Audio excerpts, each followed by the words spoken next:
My wife taught our 4-year-old son to call me the garbage man just because I took out the trash every Tuesday morning. I heard her coaching Leo in the kitchen while I was coming back from the curb. "Say it louder, sweetie. That's all Daddy's really good for around here." The kid giggled and clapped his hands like it was the funniest joke in the world.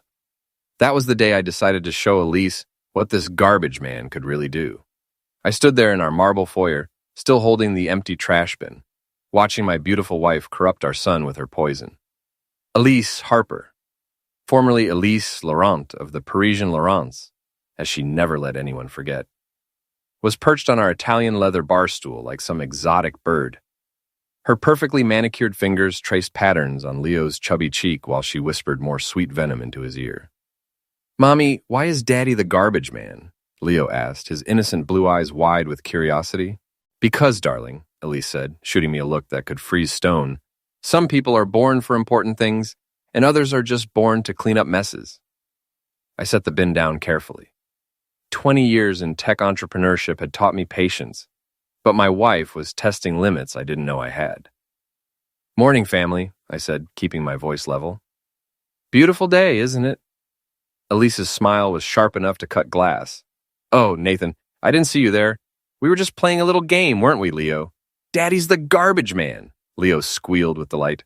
I ruffled his hair and forced a smile. "That's right, buddy. And what does the garbage man do?" "Takes out the trash." Leo bounced in his high chair. "Exactly." I looked directly at Elise. "He takes out the trash." The next few weeks passed in a haze of passive-aggressive warfare, and Elise had always been cold, but now she was actively cruel. She'd invite her friends over for lunch and make sure I overheard their conversations about how she could do so much better. Her best friend Tara was particularly vicious. "I mean, he's sweet and all," Tara would say, stirring her overpriced salad. "But where's the passion? The excitement? You're a Laurent, Elise. You deserve someone with real power." I started paying closer attention to my wife's schedule. Late nights became more frequent. Mysterious phone calls that ended abruptly when I entered the room. Designer shopping bags that appeared without explanation, filled with lingerie I'd never seen her wear. At least not for me. Then there was Victor Glass. I first noticed his silver Porsche parked outside our building on a Tuesday afternoon when I came home early from a client meeting. The second time was Thursday evening. By the third sighting, I'd memorized his license plate. VG Money. Subtle. Victor was everything I wasn't.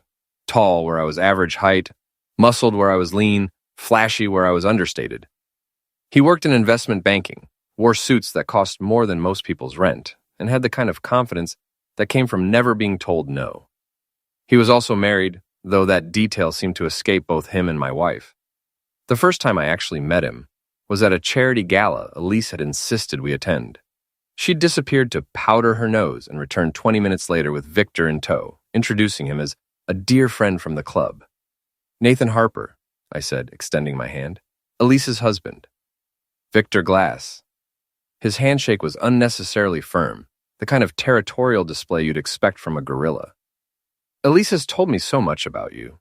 Funny, she's never mentioned you at all." Victor's smile faltered for just a second before returning full force. "Well, we've only recently become close friends." I bet they had.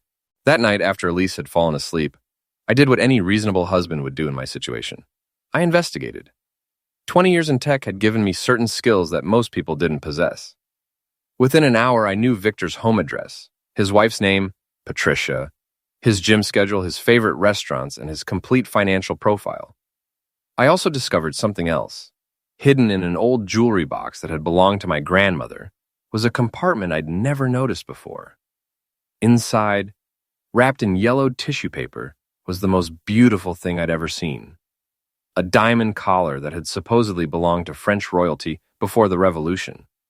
Family legend claimed it was priceless, though I'd always assumed it was just a story. Looking at it now, under my desk lamp, I began to think the legend might be true.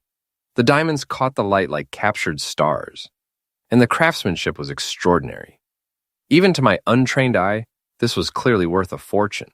I photographed it from every angle, then carefully wrapped it back up and hid it in my home safe. 2 days later, Elise asked about it. "Nathan, darling," she said over breakfast, her voice honey-sweet. "I was looking through some of your grandmother's old things, and I thought I saw a jewelry box. Might there be anything suitable for the Morrison charity auction next week?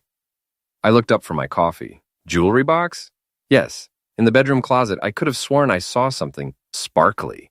Just some old costume jewelry, I think. Nothing worth donating. Her smile tightened almost imperceptibly. Of course, I must have been mistaken. But she wasn't mistaken, and we both knew it. That evening, I came home to find Elise in an unusually affectionate mood. She'd made my favorite dinner, opened an expensive bottle of wine, and was wearing the black dress that used to drive me crazy back when our marriage meant something. You seem tense lately, she purred, refilling my wine glass. Maybe you should relax more. The wine tasted slightly off, bitter in a way that expensive wine shouldn't be. I took another sip to be sure, then set the glass down. Actually, I think I'll stick to water tonight. Early meeting tomorrow. Elise's face flashed with something that might have been anger before settling back into concern. Are you sure? You work so hard. You deserve to unwind. I'm sure. 20 minutes later, I was violently ill. Food poisoning, Elise suggested helpfully, probably from that sushi place I'd had lunch at.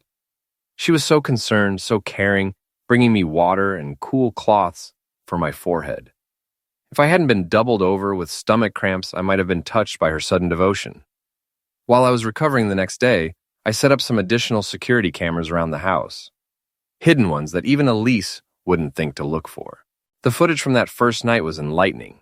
Victor and another man I didn't recognize spent 2 hours going through our home office, looking for something. They were careful not to disturb anything too obviously, but they were definitely searching. When they couldn't find what they wanted, Victor made a phone call. It's not here, he said. Are you sure he has it? A pause. Well, maybe it's in a safety deposit box or something. We might need to try a different approach. They left around 3 in the morning, and Elise never stirred. Amazing how soundly she slept that particular night. I spent the next day moving the collar to a different location and making some phone calls of my own. By evening, I had a plan. The plan was simple. Give them exactly what they wanted, just not how they expected it. I started by having a very loud phone conversation with my lawyer, Maggie Chen, while Elise was in the next room. I made sure to mention the family heirloom and how I was thinking about having it appraised and maybe putting it in a safety deposit box downtown. Within hours, Victor's car was back outside our building. That night, I made a show of leaving the house with a small briefcase, making sure Elise saw me go. I drove to 3 different banks, spending about 20 minutes at each one, then returned home and loudly announced that the valuable items were now safely secured. Elise practically purred with satisfaction. How was your day, darling? She asked, actually helping me with my coat for the first time in months. Productive, very productive. That's wonderful. I was thinking we might take a little trip soon. Maybe to Paris to visit Mother. Leo would love to see Grand-Mère Simone. That sounds nice, I said, though we both knew there was nothing nice about Simone Laurent. Elise's mother had hated me from the moment we met, and 15 years of marriage hadn't softened her opinion. When were you thinking? Soon, very soon. That night, I pretended to sleep while Elise made a series of whispered phone calls from the bathroom. The next morning, she announced that she and Leo would be leaving for Paris that afternoon. Just a quick visit, she said, already packing. You don't mind, do you? I know how busy you are with work. Of course not. You two have fun. I drove them to the airport, kissed my son goodbye, and watched my wife disappear into the departure gate with a smile on her face and homicide in her heart. Then I went home and waited. They came that night, just as I expected. Victor and 2 other men, all dressed in black like they were in some kind of movie. They disabled the main security system, or thought they did, and entered through the back door that I'd conveniently left unlocked. I watched from my hidden cameras as they tore through the house, looking for the collar. They found the empty jewelry box and cursed. They found the safe and spent an hour trying to crack it, only to discover it contained nothing but insurance papers and my passport. Finally, frustrated and angry, they started getting careless. That's when I made my move. I'd been hiding in the panic room I'd had installed when we first moved in. A feature Elise had mocked as paranoid, but which now seemed remarkably prescient. From there, I could control every electronic system in the house. First, I locked all the doors and windows. The satisfying click of the deadbolts engaging echoed through the house, and I watched Victor's head snap up in alarm. What the heck was that? One of his companions asked. I don't know. Check the doors. They were locked, of course, all of them. Next, I activated the sound system and spoke into the microphone I'd installed for exactly this purpose. Good evening, gentlemen. Welcome to my home. The three men froze, looking around wildly for the source of my voice. I'm afraid you're trespassing, I continued, but I'm feeling generous tonight. I'm going to give you exactly 60 seconds to explain what you're doing here before I call the police. Victor, to his credit, recovered quickly. Harper, where are you? We need to talk. I'm listening. This is about Elise. She's in trouble and we're trying to help her. What kind of trouble? Financial trouble. She owes some very dangerous people a lot of money and they're coming to collect. We were looking for something valuable that could help pay them off. I had to admire his creativity, even if his acting needed work. And you thought breaking into my house was the best way to help her? We didn't break in. She gave us a key. Interesting, because I changed all the locks yesterday. Silence. 45 seconds, gentlemen. That's when they started to panic. One of Victor's companions, a thick-necked man with the kind of build that suggested he was more muscle than brain, pulled out a crowbar and started attacking the front door. The reinforced steel didn't even dent. 30 seconds. Victor pulled out his phone and started dialing. I let him get halfway through the call before I activated the signal jammer I'd installed in the walls. His phone went dead. 15 seconds. Wait, Victor shouted. We can make a deal. I know you have the collar, and I know what it's worth. We can split it 50-50. Time's up. I hit the button that triggered the house's fire suppression system. Not the water sprinklers, those would damage my electronics, but the chemical foam designed for electrical fires. Within seconds, the three men were covered in a thick, sticky substance that smelled like rotten eggs and clung to everything it touched. While they were stumbling around blind and cursing, I called emergency. This is Nathan Harper at 1247 Park Avenue. I have 3 intruders in my home, and I've managed to detain them. Could you please send officers immediately? The police arrived within minutes. I met them at the door with printouts of the security footage, timestamps and all. Victor and his friends were arrested for breaking and entering, attempted burglary, and destruction of property. As they were being led away in handcuffs, Victor caught my eye through the squad car window. The look he gave me promised that this wasn't over. He was right about that. The next morning, I received a call from Elise. She was predictably hysterical. Nathan, what happened? Victor called me from jail. He said you had him arrested. Victor broke into our house, Elise. What did you expect me to do? He was trying to help. I told him about the collar, and he was going to help me get it appraised. By breaking in while we weren't home, I gave him permission. It's my house, too.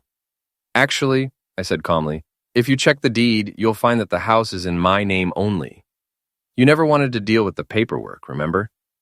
The silence on the other end of the line stretched for nearly a minute. You bastard, she finally whispered. I love you too, sweetheart. How's Leo? Leo's fine, he's with Mother. Good, keep him there for now. Things are about to get complicated here. What do you mean? I mean, Victor's friends are going to make bail soon, and I don't think they're going to be very happy with me. It might be safer if you and Leo stayed in Paris for a while. Another long silence. This isn't over, Nathan. No, I agreed, it's not. I hung up and poured myself a cup of coffee. Outside, the morning sun was shining through the windows of my empty house. And for the first time in months, I felt something approaching peace. But Elise was right about one thing. This wasn't over. Not by a long shot.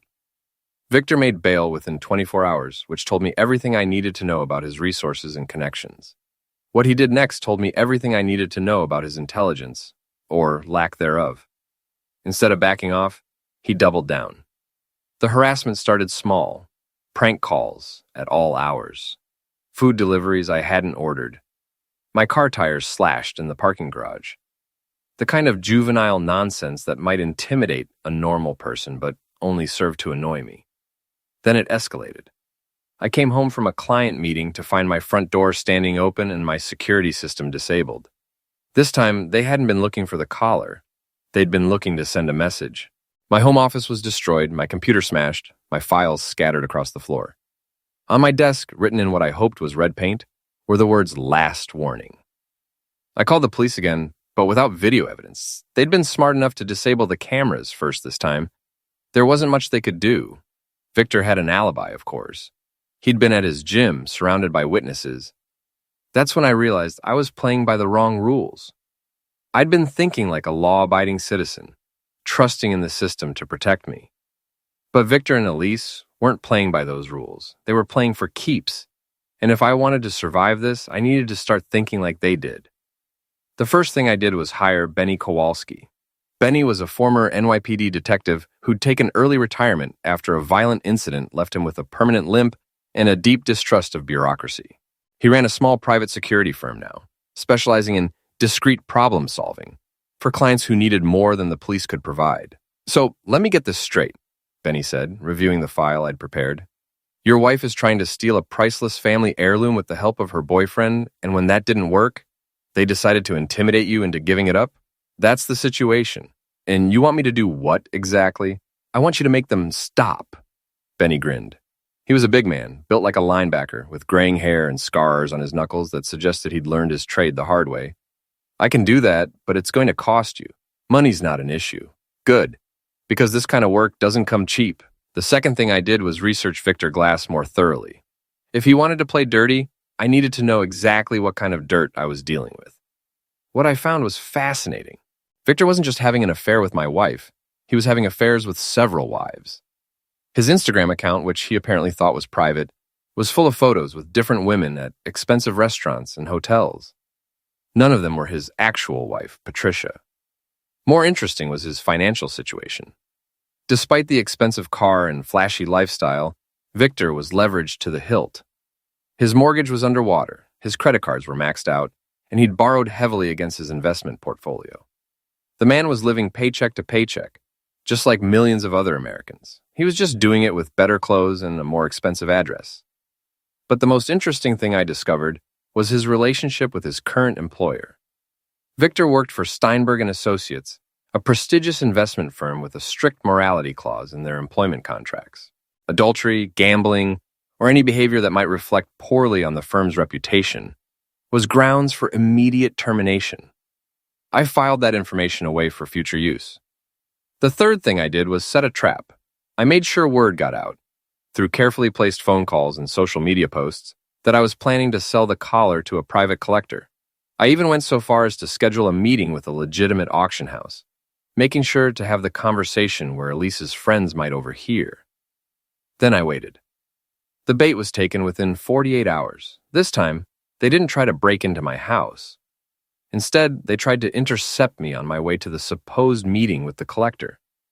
3 men in a black SUV followed me from my apartment building, staying just far enough back to avoid being obvious. I led them on a merry chase through Manhattan traffic, taking random turns and doubling back on myself until I was sure they were committed to following me. Then I drove straight to the parking garage where Benny was waiting with 2 of his associates. The confrontation was brief and educational. "Gentlemen," I said, getting out of my car as the SUV pulled up behind me, "I think we need to talk." Victor stepped out of the passenger seat, flanked by the same 2 men who'd broken into my house. Up close, I could see that one of them still had traces of chemical foam in his hair. "Harper," Victor said, trying to project confidence, despite being outnumbered. "This has gone far enough. I agree completely. Good. Then you'll give us what we want, and we can all move on with our lives. Actually, I was thinking more along the lines of you leaving me alone, and I don't destroy your life." Victor laughed. "You? Destroy my life? You're a tech nerd with delusions of grandeur. Maybe. But I'm a tech nerd with very good lawyers and very detailed security footage of you committing multiple felonies. You can't prove anything." I pulled out my phone and played a video clip. It showed Victor and his friends breaking into my house, clear as day. "Actually, I can prove everything." The color drained from Victor's face. "Here's what's going to happen," I continued. "You're going to get back in your car and drive away. You're going to stop harassing me, stop calling my wife, and stop pretending to be something you're not. And in return, I won't send this footage to your wife, your employer, and every news outlet in the city. You're bluffing." I hit send on a text message I'd already prepared. Victor's phone buzzed a second later. "Check your messages," I suggested. He looked at his phone, and his face went white. I'd sent him a screenshot of an email draft addressed to the senior partners at Steinberg & Associates, with the security footage attached. All I have to do is hit send, I said. What do you think they'll do when they see their star investment banker breaking into people's homes? Victor stared at me for a long moment, then looked at Benny and his associates who were watching the proceedings with professional interest. This isn't over, he said finally. Yes, I replied, it is. They left without another word. But I knew Victor was right about one thing. This wasn't over. Not yet. Because I still had to deal with Elise. Elise returned from Paris 3 days later, and she was furious. You threatened Victor, she said, storming into the house like an avenging angel in designer heels. How dare you? I defended myself against a criminal, I replied calmly. Where's Leo? Leo is staying with Mother for a while, until this situation is resolved.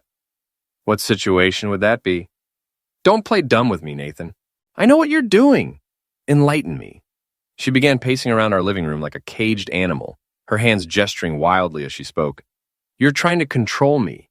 You're using that stupid collar as leverage to keep me trapped in this marriage. Actually, I'm trying to keep criminals from breaking into our home and stealing our property. Our property? That collar belonged to my family. Your family? I think you're confused, Elise. That collar belonged to my grandmother. Your grandmother stole it from my great-great-grandmother during the war. I stared at her. What are you talking about? The Laurent family jewels were scattered across Europe during World War II. That collar was part of my inheritance, and your family somehow ended up with it. Do you have any proof of that? I don't need proof. I know what's rightfully mine, and there it was. The entitlement that had been lurking beneath the surface of our marriage for 15 years, finally exposed in all its ugly glory. Even if that were true, I said carefully, breaking into our home is still a felony. I wasn't breaking in. This is my house too. Not anymore. She stopped pacing and stared at me. What do you mean? I handed her a manila envelope. Divorce papers. I filed them yesterday. Her hand shook as she opened the envelope and scanned the documents. You can't be serious. I'm very serious. I'm also filing for full custody of Leo. On what grounds? On the grounds that you tried to poison me, conspired with criminals to rob our home, and taught our 4-year-old son to disrespect his father. You can't prove any of that. Actually, I can. I turned on the television and played the security footage from the night she'd sedated my wine. The cameras had captured everything. Her slipping something into my glass, her fake concern when I got sick, her satisfied smile when she thought I wasn't looking. Elise watched in horror as her crimes played out on our 60-inch screen. That's not... You were just trying to incapacitate me so your boyfriend could rob our house, I finished. The question is, what are we going to do about it? She collapsed onto the couch, all the fight going out of her at once. What do you want? I want you to sign the divorce papers without contesting them. I want you to agree to joint custody of Leo with me having primary residence. And I want you to disappear from my life. And if I don't, then I send this footage to the district attorney's office and you spend the next 5 to 10 years in prison. We sat in silence for several minutes, the weight of 15 years of marriage hanging between us like a dead thing. Finally, Elise spoke. I loved you once, you know. I know, I loved you too. When did it all go so wrong?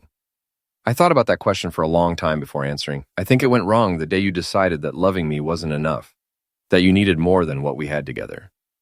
Maybe you're right. She picked up a pen from the coffee table and signed the divorce papers without reading them. But you're not innocent in this, Nathan. You let me become someone I didn't want to be. How did I do that?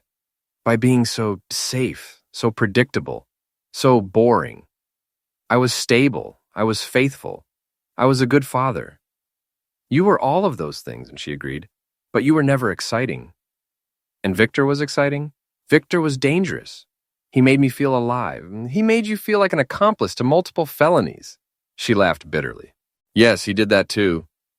After she left, I sat in my empty house and tried to feel something, anger, sadness, relief, anything. But all I felt was tired. The next morning, I called my lawyer to finalize the divorce proceedings. The afternoon, I called a realtor to put the house on the market. By evening, I'd started packing. It was time to start over. But first, I had one more piece of business to take care of. The auction house appraised the diamond collar at $12 million. I stared at the number on the official document, reading it 3 times to make sure I wasn't imagining things. $12 million. More money than I'd ever dreamed of having. The appraiser, an elderly woman named Mrs. Chen, who spoke with the authority of someone who'd spent 40 years evaluating priceless objects, explained the collar's provenance in detail. This piece dates to approximately 1780, she said, handling the collar with white cotton gloves. And it was commissioned by Marie Antoinette for one of her favorite dogs, a small spaniel named Mops. The diamonds are all natural, and the craftsmanship is extraordinary. It's one of only 3 such pieces known to exist. And you're certain it's authentic? Absolutely certain. The hallmarks, the setting style, the diamond cuts, everything matches the historical record. This is museum quality. I thought about Elise's claim that the collar had belonged to her family, stolen during the war. According to Mrs. Chen, the collar had actually been sold at auction in London in 23 to an American collector named James Harper, my great-grandfather. The sale was completely legitimate and well documented. So much for Elise's inheritance story. I decided to keep the collar. Not because I needed $12 million. My tech company was doing well enough that I was already comfortable. I kept it because it represented something important. The difference between what people deserve and what they think they deserve.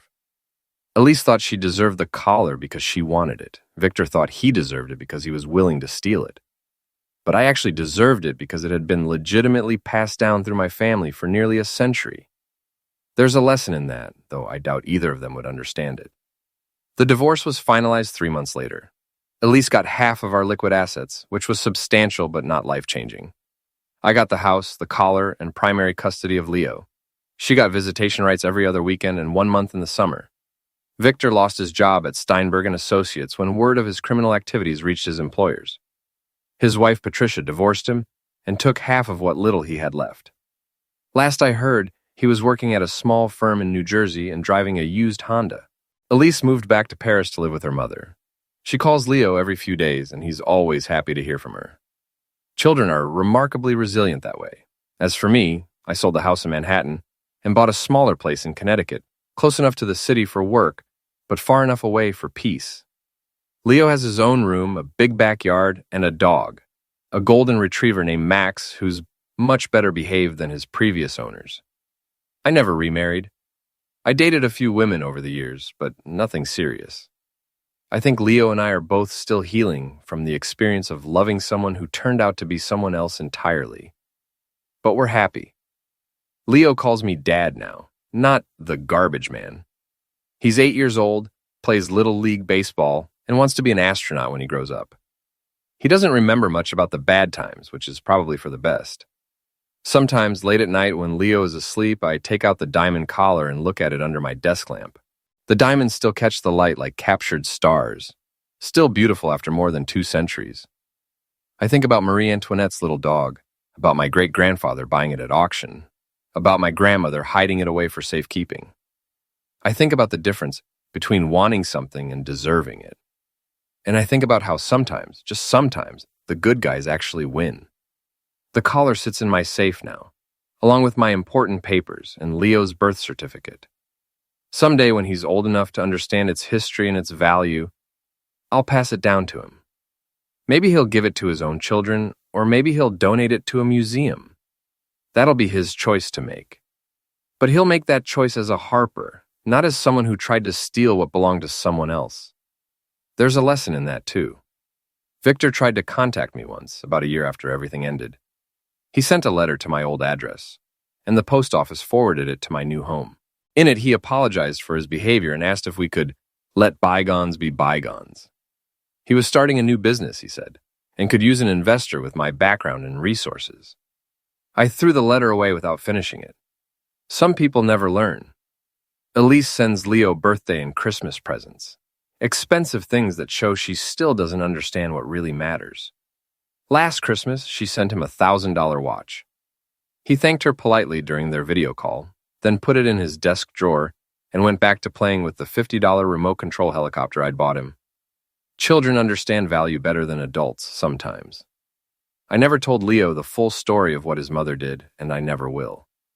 When he asks why Mommy lives so far away, I tell him that sometimes grown-ups make mistakes and need time to figure things out. When he's older, if he wants to know more, I'll tell him the truth. But for now, He's just a kid who misses his mom and doesn't understand why families sometimes fall apart. That's enough of a burden for anyone to carry. The last time I saw Elise was at Leo's school play last spring. She flew in from Paris for the weekend, and we sat together in the auditorium watching our son play a tree in the third-grade production of The Forest Friends. She looked older, more tired, but still beautiful in that distant way that had first attracted me all those years ago. After the play, we had coffee while Leo played on the playground nearby. "He's grown so much," she said, watching him climb the monkey bars with fierce determination. Kids do that. "Are you happy, Nathan?" I thought about the question seriously before answering. "Yes, I think I am." "Are you?" "I'm trying to be. Mother and I are opening a small art gallery in Montmartre. Nothing fancy, just local artists and tourists. It's peaceful." "That sounds nice." "It is." She paused, stirring her coffee absently. "I'm sorry, for all of it. I know. Do you think you'll ever forgive me?" I watched Leo swing across the monkey bars, his face scrunched up in concentration, and thought about forgiveness. About the difference between forgiving someone and trusting them again. About the difference between understanding why someone did something and excusing them for doing it. "I already have," I said finally, "but that doesn't mean I've forgotten." She nodded, understanding the distinction. "Will you tell him about me? When he's older, I mean. Will you tell him who I really was? I'll tell him that you're his mother and that you love him. The rest is between you and him." That seemed to satisfy her.